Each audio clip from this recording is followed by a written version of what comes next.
여러분 안녕하십니까? 뉴스라이브 문을 엽니다. 오늘부로 지방선거가 꼭 90일 앞으로 다가왔습니다.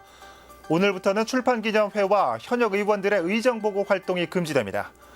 뉴스라이브에서는 오늘부터 선거일까지 선거 관련 이슈를 점검하고 지역별 표심을 살펴보는 시간을 마련하도록 하겠습니다. 3월 15일 뉴스라이브 지금부터 시작합니다. 오늘의 헤드라인입니다. 지방선거가 90일 앞으로 다가오면서 오늘부터 출판기념회와 의정활동 보고가 제한됩니다. 출마 공무원은 공무직을 내려놔야 합니다. 현직 구청장이 불출마 의사를 밝힌 금천구에 여야 공천 대결이 전망되고 있습니다. 금천구 표심의 향방을 살펴봅니다. 중랑구청장 후보 윤곽이 드러나고 있습니다. 현직 나진구 구청장의 대항마로 류경기 예비후보와 성백긴 의원 등 여권 인사들이 거론되고 있습니다. 2015년 보훈회관 신축 규모로 재개발 조합과 갈등을 빚었던 성동구 보훈회관이 최근 문을 열었습니다.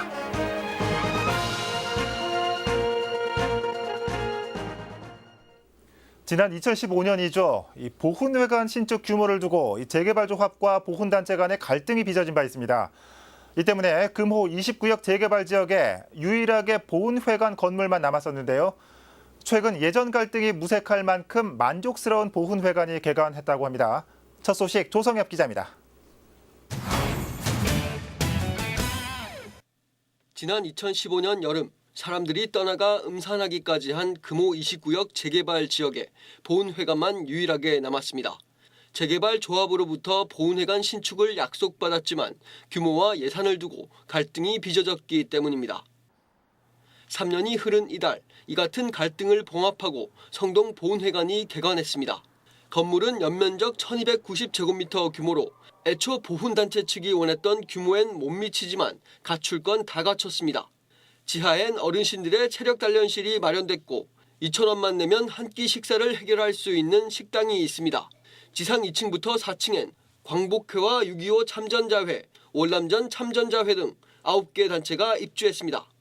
그동안에는 뭐 집이 없어가지고 참 전세로 다니면서 전전긍긍하다가 아주 멋들어진 저 보훈회관이 되어가지고 우리 뭐 광복회뿐이 아니라 다른 단체 회원들도 굉장히 기뻐하고.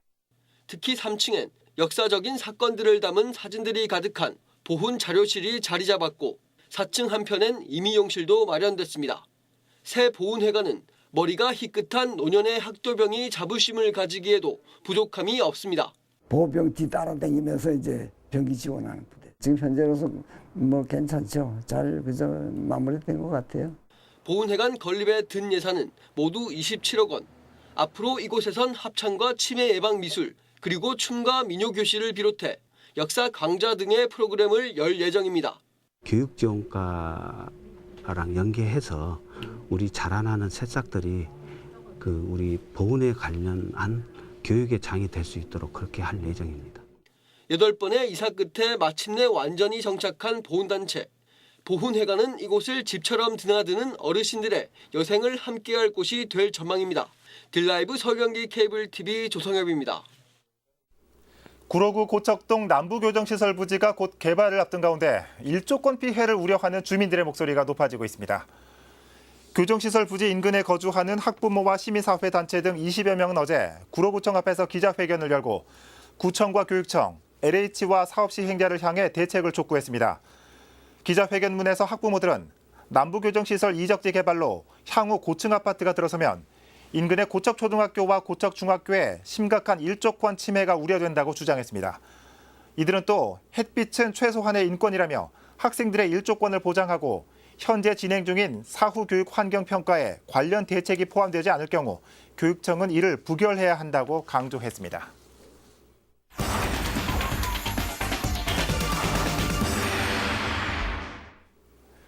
어느새 동장군이 물러가고 따뜻한 봄바람이 불고 있습니다. 겨울 한파를 이겨낸 딸기를 직접 수확할 수 있는 체험 농장이 조성됐다고 합니다. 빨갛게 익어가는 딸기 농장에 지금 저희 취재 기자가 나가 있습니다. 이재용 기자. 네, 저는 지금 서초구 내곡동에 위치한 서울시 농업기술센터에 마련된 딸기 체험 농장에 나와 있습니다. 네, 이 기자 지금 화면 뒤로 딸기가 보이는 것 같습니다. 먼저 그곳이 어떤 곳인지 소개 좀 해주실까요? 네, 지금 이곳은 지난 겨울철에 한파를 이겨낸 3,500포기의 딸기가 심어져 있습니다. 예. 이 농장은 지난해 9월부터 조성이 됐는데요. 바로 서울시 농업기술센터에서 시범적으로 조성한 곳입니다. 딸기 수확을 체험할 수 있는 시설을 만들기 위해서인데요. 지금 뒤에 보이시는 곳이 모두 이 체험 농장이라고 보시면 되겠습니다. 예. 이 농업기술센터의 딸기 체험 시설은 특별한 방식으로 딸기를 재배하고 있다고요? 어떤 겁니까? 네, 제 뒤에 잠깐 보시면요. 딸기 재배 시설이 약 지면과 1m 정도 떨어져 있는 모습을 보실 수가 있겠습니다. 예, 바로 고설 양액 재배 방식이라는 농법인데요.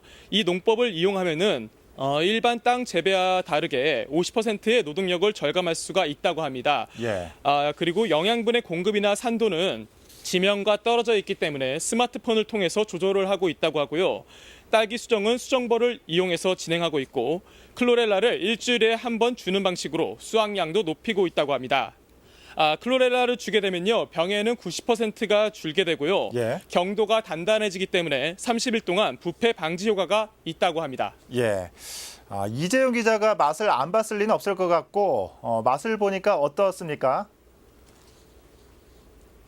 네, 조금 전에 한번 딸기를 직접 따서 제가 맛을 봤는데요. 예. 일단 농약이 쳐지지 않아서 그런지 굉장히 맛있었고요. 상큼 달달한 맛이었습니다. 하지만 아쉬운 점이 있었다면은 입에서 금방 녹아서 조금 아쉬운 부분이 있었습니다. 그렇습니까? 예. 자, 이 농장에서 딸기 수확 체험을 할 수 있다고 했는데 어떻게 할 수 있습니까? 네, 앞서서 딸기 수확하는 거에 대해서 말씀을 해주셨는데요. 예. 우선은 올해 사회복지시설을 중심으로 신청을 받고 있습니다. 그분들을 대상으로 딸기 수확 체험이 진행이 되고 있는데요. 네.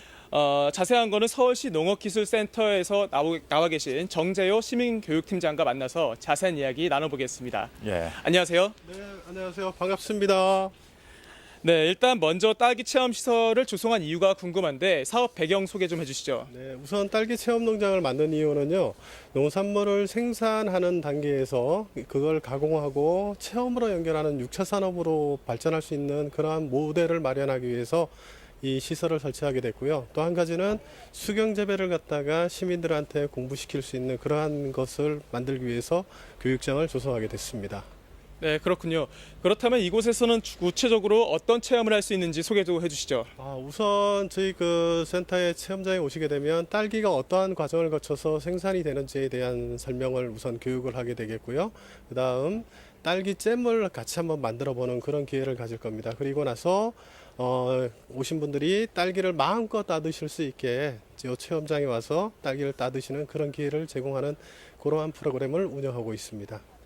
예, 다양한 체험 프로그램이 마련이 됐는데 그렇다면은 그 일반 시민들도 신청을 해서 체험을 해볼 수가 있는 건가요? 아직까지 저희가 이제 이렇게 한 곳에서 운영을 하다 보니까 일반 시민들까지는 저희 센터에서 체험을 할 수가 없고요. 올해는 사회복지시설에 계신 분들을 대상으로 해서 저희가 30회를 운영을 하고 있습니다. 그리고 저희가 앞으로의 계획은 서울시 4개 권역으로 해서 이렇게 딸기 체험 농장을 향후 조성을 해서 일반 시민들도 자유롭게 왔다 갔다 하면서 도시농업을 체험할 수 있는 이런 기회를 제공할 예정입니다. 네, 알겠습니다. 오늘 말씀 감사합니다. 네, 고맙습니다.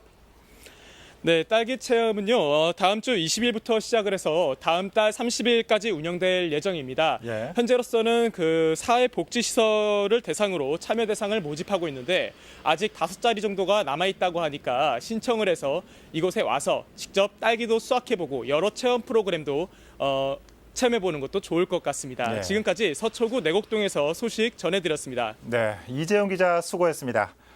이 서울에서 딸기 체험을 할 수 있다는 게 굉장히 이색적입니다. 상큼한 딸기 향이 이곳 스튜디오까지 전해지는 것 같습니다. 서울시 농업기술센터 연결해봤습니다.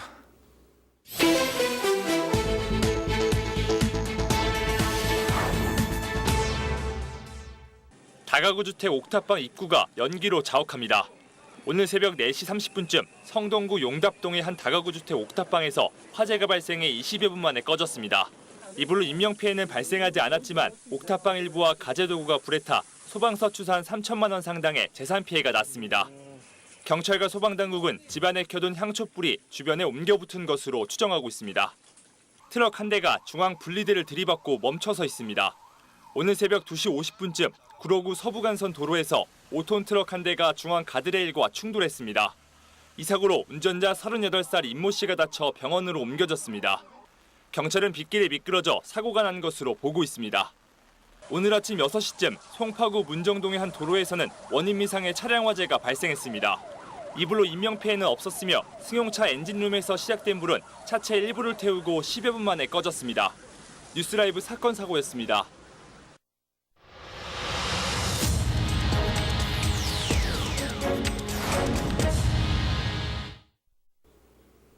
(6.13) 지방선거가 오늘로써 꼭 90일 앞으로 다가왔습니다.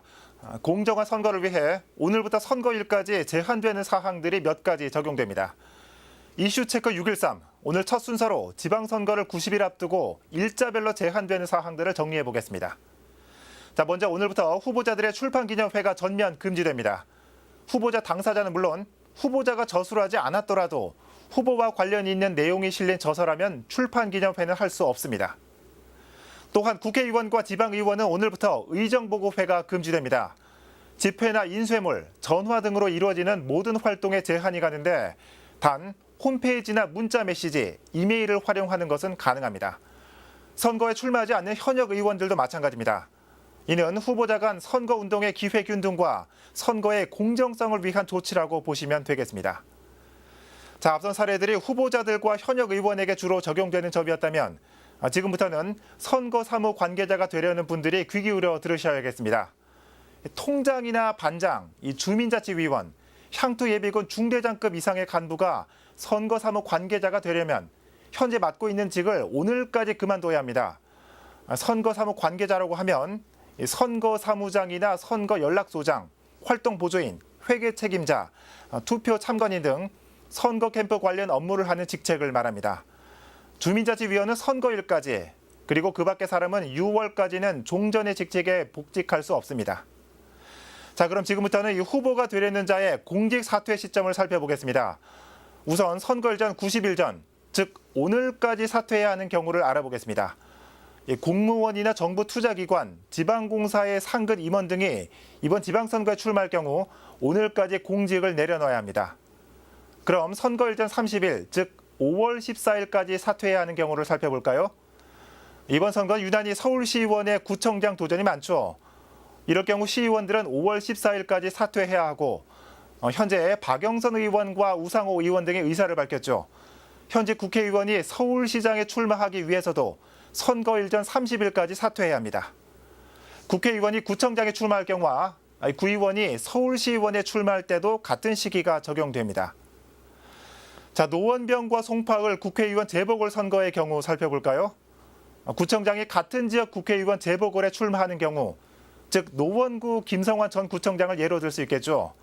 이럴 경우 선거일 전 120일, 즉 지난 2월 13일에 사퇴를 마쳤어야 합니다. 이때도 경우의 수가 있는데 다른 지역 재보궐에 출마할 경우 오늘까지 사퇴하면 되고, 비례대표 국회의원이 재보궐에 출마할 경우에는 후보자 신청일인 5월 24일까지만 사직하면 됩니다. 한편 사퇴하지 않아도 되는 경우가 있는데 구의원이나 구청장이 같은 지역에서 재선이나 3선에 도전을 할 경우가 해당됩니다. 좀 복잡하시죠? 모두 선거의 공정성을 위해 선거법을 통해 시기별로 차이를 두는 겁니다. 오늘은 지방선거를 꼭 90일 앞두고 후보자들의 제한점과 공직 사퇴 시점을 살펴봤습니다. 유권자 여러분들이 일일이 다 알고 계실 필요는 없지만 선거법에 따라 이처럼 여러 가지 엄격한 잣대들이 주어진다는 정도만 알아두시면 되겠습니다. 이슈체크 6.13이었습니다.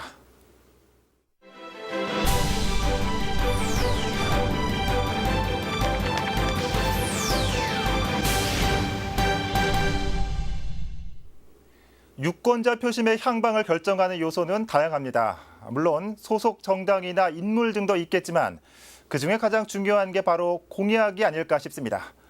뉴스라이브에서는 지방선거를 앞두고 각 지역 유권자들의 목소리를 듣고 지역 이슈를 점검해보는 시간을 마련했습니다. 첫 시간으로 금천구로 가보겠습니다. 엄종규 기자입니다. 금천구의 한 전통시장에 나와 있습니다. 몇 달 후면 이곳에는 언제나 그랬듯 지방선거에 지지를 호소하는 정치인들의 발길이 이어질 텐데요. 그만큼 시장 민심이 중요하다는 이야기겠죠. 그래서 본격적인 선거 운동이 시작되기 전 제가 먼저 금천구의 민심과 선거에서 바라는 점을 유권자들에게 들어보겠습니다. 그대로를 다 실행해 줄 수는 없지만 안산선이 먼저 1호로 들어오면 좋겠고 종합병원은 다 또 나가야 되잖아요. 저기로 차 타고 나가야 되잖아 다. 근데 없으니까 그거 하나 우리 동네에 있으면 좋죠. 시장에서 만난 주민들의 가장 큰 관심사는 역시 지역 개발 문제였습니다. 흔히 금천 개발 3종 세트라 불리는 신안산선과 종합병원 유치, 그리고 공군부대 이전은 이번 선거에서도 주요 이슈가 될 전망입니다. 세 이슈 모두 지난 몇 번의 선거에서 후보자들의 단골 공약으로 등장한 만큼 해묵은 현안이기도 합니다.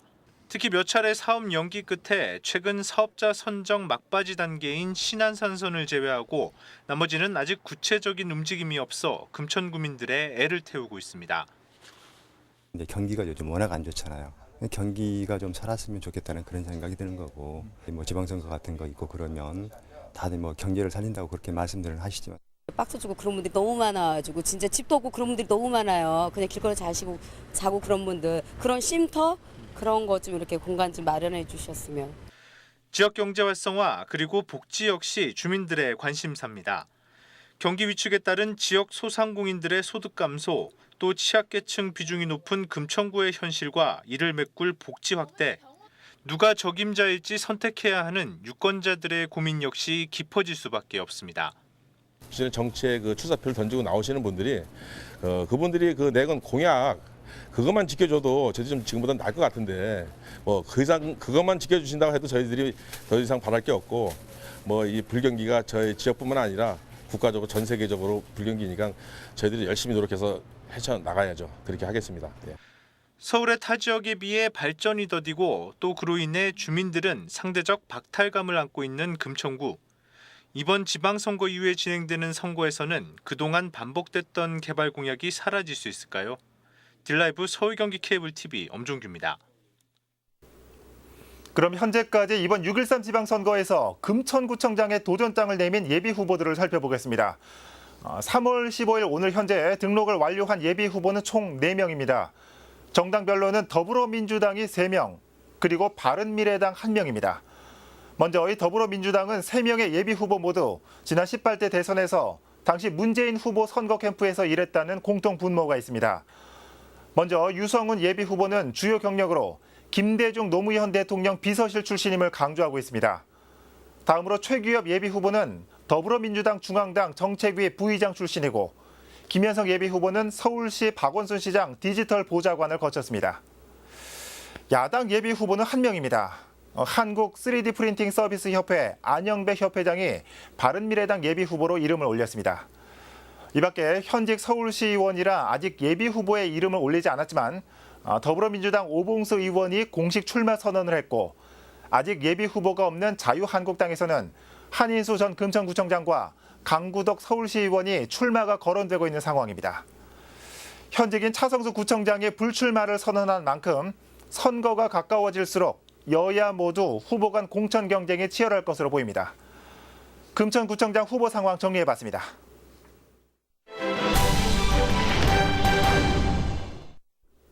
이처럼 선거가 가까워지면서 선거 레이스에 뛰어든 후보들도 그 수가 늘고 있습니다. 유독 구청장 선거에서만큼은 보수정당 후보가 강세를 보였던 중랑구의 경우에도 후보자들의 윤곽이 뚜렷해지고 있습니다. 보도에 김동훈 기자입니다. 현재 자유한국당에서는 나진구 현 구청장 외에는 거론되는 인물이 없는 상황. 나 구청장 역시 출마를 공식화하진 않았지만 사실상 본선행을 확정했다는 지역 분위기입니다. 이에 민주당에선 서울시 행정 1부시장을 역임한 류경기 전 부시장이 첫 번째로 도전장을 내밀었습니다. 본선행을 확정짓는다면 역시 서울시 행정 1부시장 출신인 나진구 구청장과의 승부에 관심이 쏠립니다. 하지만 우선 당내 경선이라는 1차 관문이 남았습니다. 지역에서 잔뼈가 굵은 서울시의회 성백진 의원이 가장 유력한 대항마로 떠오르고 있습니다. 최근 성 의원은 기자회견을 열고 출마를 공식화했습니다. 당초 출마를 저울질하던 같은 당의 김태수 의원은 출마를 포기했습니다. 이에 민주당에선 류경기 후보와 성백진 의원 간 2파전 양상으로 흐르고 있습니다. 그동안 유독 구청장 선거에서만큼은 보수정당 후보가 강세를 보여왔던 중랑구. 하지만 여당 강세 속에 치러지는 이번 선거인 만큼 수성과 탈환을 둔 경쟁이 지역 최대 관심사로 떠오르고 있습니다. 딜라이브 서울 경기 케이블 TV 김동훈입니다. 서울시 50플러스 남부 캠퍼스가 지난 12일 개관식을 갖고 본격적인 운영에 들어갔습니다. 구로구 천왕역 인근에 문을 연 남부 캠퍼스는 공유 사무실과 커뮤니티 모임방, 강당 등을 갖추었으며 인생 이모작을 준비하는 50에서 64세 주민을 대상으로 다양한 교육 과정을 진행합니다. 남부 캠퍼스를 포함해 서울시에는 서부와 중부 등 총 3곳의 캠퍼스가 운영되고 있습니다. 송파구가 지난 13일 잠실역 사거리에서 출산 장려 거리 캠페인을 개최했습니다. 다둥이가 행복이다라는 주제로 열린 이번 행사에는 송파구 어린이집 연합회와 새마을 분협회 등 300여 명이 참여했습니다. 행사는 출산 장려 캠페인 뮤직비디오 상영과 캐치프레이즈 제창 등으로 구성됐습니다. 송파구는 저출산 문제를 해결하기 위해 넷째 이상 자녀 출산 가정에 기업이 1년 동안 월 10만 원씩 지원하는 141 다자녀 결연 사업과 산모 건강 증진센터 운영 등 다양한 활동을 펼치고 있습니다.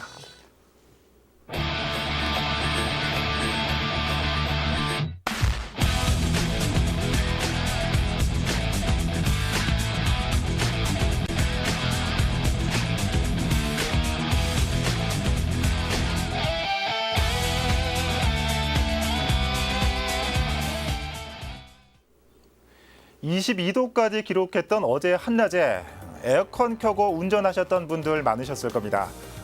4월 하순에 해당했던 날씨는 오늘 비가 그친 뒤에는 다소 쌀쌀해지겠습니다. 안전 운전과 함께 환절기 건강 관리에 유의하시길 바랍니다. 뉴스 라이브 마칩니다. 시청해 주셔서 고맙습니다.